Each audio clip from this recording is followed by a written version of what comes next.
আজকে ছোট্ট করে একটা পরামর্শ দিয়েছি।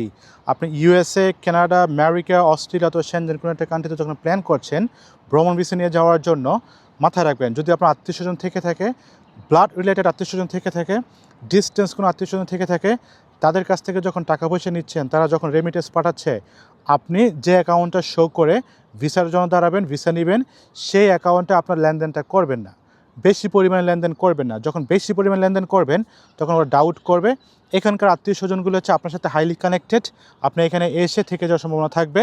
তাছাড়া তারা মনে করবে আপনার যে কান্ট্রিটাই রয়েছে, বাংলাদেশের ফাইন্যান্সিয়াল যে টাই রয়েছে, তার থেকে বেশি হচ্ছে যুক্তরাজ্যে, তার থেকে বেশি হচ্ছে আমেরিকাতে, কানাডাতে, অস্ট্রেলিয়াতে। সেই কেসেসে আপনার ভিসা রিজেকশন হওয়ার অনেক হাই চান্সেস হয়ে যাবে। এটা একটা এক্সাম্পল আমি দিয়ে দিচ্ছি। দেখে নেন, এই ভদ্রলোক, তার বাংলাদেশে একজন ভদ্রলোক, সে হচ্ছে এখান থেকে যুক্তরাজ্য থেকে প্রচুর টাকা তার অ্যাকাউন্টে নিয়েছে, আত্মীয়স্বজনের কাছ থেকে নিয়েছে, এবং তার ভিসাটা সে ফাইনালি রিজেকশন খেয়ে গিয়েছে। তাহলে মাথায় রাখতে হবে, আত্মীয়স্বজন থাকতেই পারে, তাদের কাছ থেকে আপনি টাকা পয়সা নিতেই পারেন, ইট ডাজেন্ট ম্যাটার। কিন্তু আপনি আপনার যে অ্যাকাউন্টটা ভিসার জন্য জমা দিবেন, সেই অ্যাকাউন্টের জন্য কোনো ট্রানজ্যাকশন না থাকে, কোনো লেনদেন না থাকে। তারপরে যদি কোনো ভিসা নিয়ে, যুক্তরাজ্যের ট্রাভেল ভিসা নিয়ে, অন্য কোনো ভিসা নিয়ে, কানাডা ভিসা নিয়ে, অস্ট্রেলিয়া ভিসা নিয়ে কোনো পরামর্শের প্রয়োজন হয়, নিচে কমেন্টস করেন, আমি চেষ্টা করব আপনাকে অ্যাডভাইস করার জন্য। বাদম সবাই, আল্লাহ হাফেজ, বাই বাই।